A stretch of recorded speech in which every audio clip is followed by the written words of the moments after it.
Hey everyone, it's Christy from Hooked on ABA. Today I'm going to show you how to fill out and use the Notes from Home notepad from my store. I'm not going to do a voiceover today because I feel like it's important to do these kinds of things, these walkthroughs in real time, because I really want to go over each individual section, how to fill it out, and the reasoning behind each section and how important it is for a parent involvement in your child's ABA journey.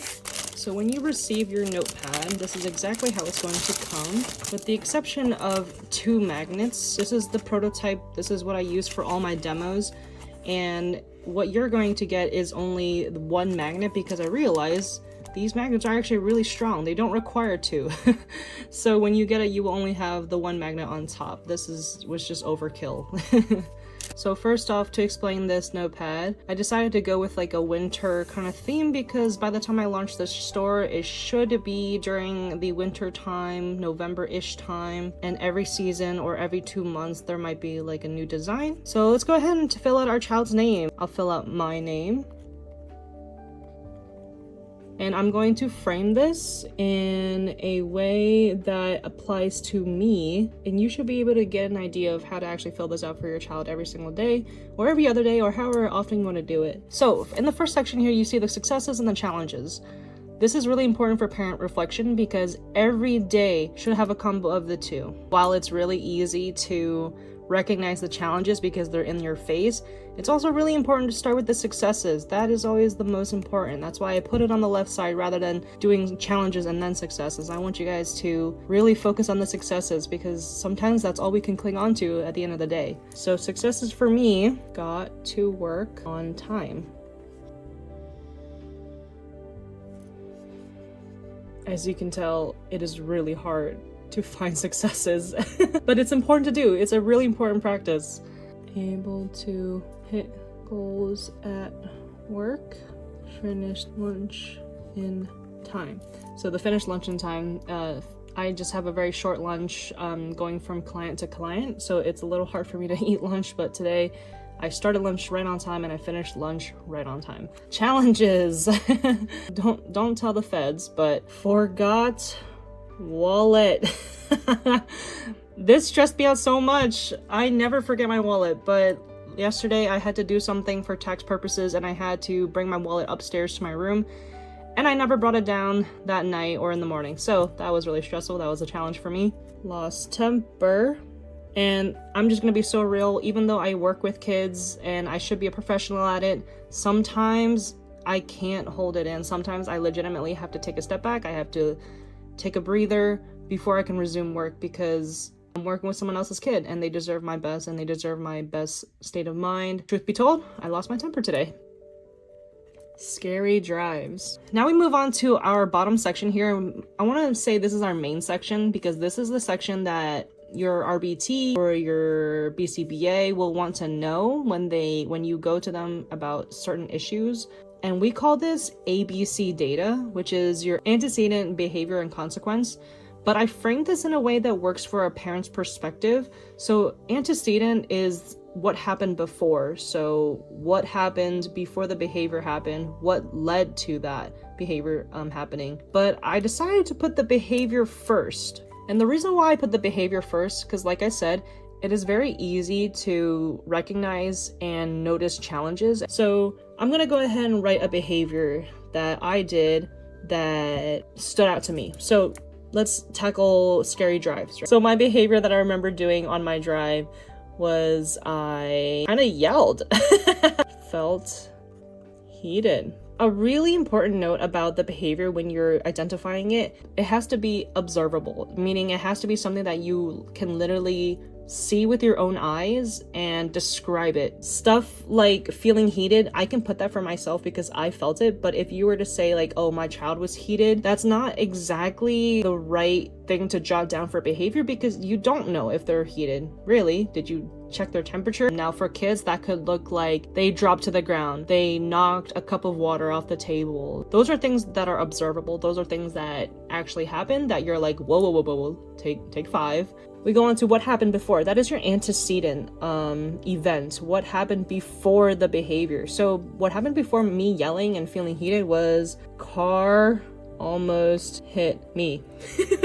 What happened after? Many deep breaths.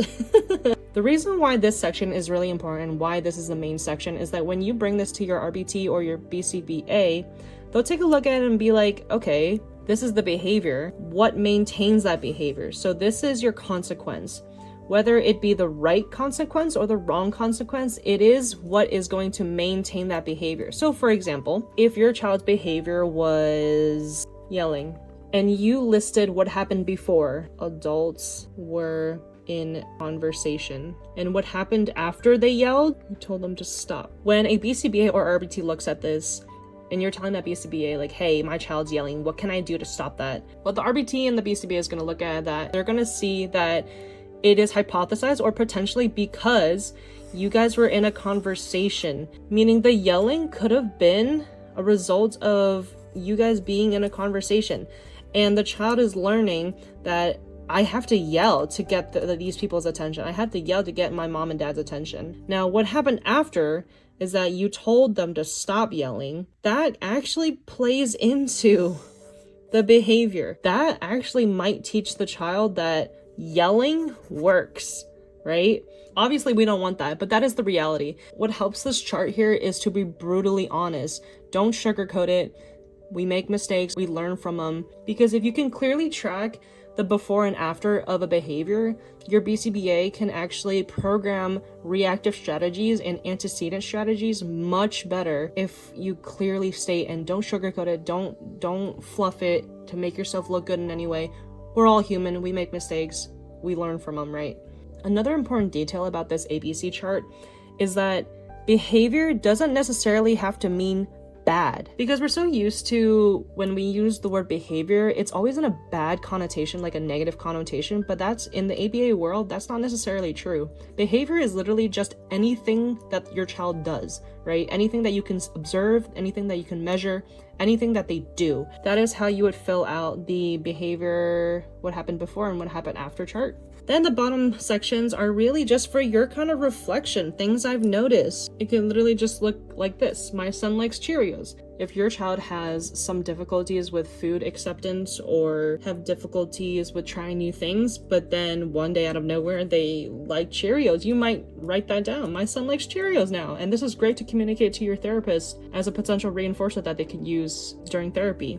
Questions for my BCBA. This is so important because I know how hectic it can be during drop-off and pickup, and you may not remember the things that you wanted to ask the therapist or the BCBA, so you would just write down your questions here, like, what do I do if they keep pulling hair? That's a pretty valid concern, and you might not remember to ask that question during pickup or drop-off, so it's really important to jot this down. And how confident did I feel using strategies this week? So that is just an area for you to do like another self-reflection, like, did I do all the strategies that were taught to me during parent training well? Or do I feel a little bit uneasy about it? Maybe I didn't do it that well, or I wasn't sure if I was doing it right, or quite literally, thumbs down. I didn't use any, or I did not know how to use them at all, or I forgot how to use it. Be completely transparent, parents. You gotta be honest with yourself. Nobody is perfect, especially in the ABA journey. No one is perfect. Everything's a learning process. I've met parents with children that are well into their adult years, still in ABA, and they're still figuring it out, right? No one's gonna be an expert, but the most important thing is that you try. And I think with this Notes from Home notepad is a great way for you to start keeping track of yourself, your own reflection, and your journey in your child's ABA progress. So let me know if you have any more questions about this Notes from Home notepad, and these will be launching soon.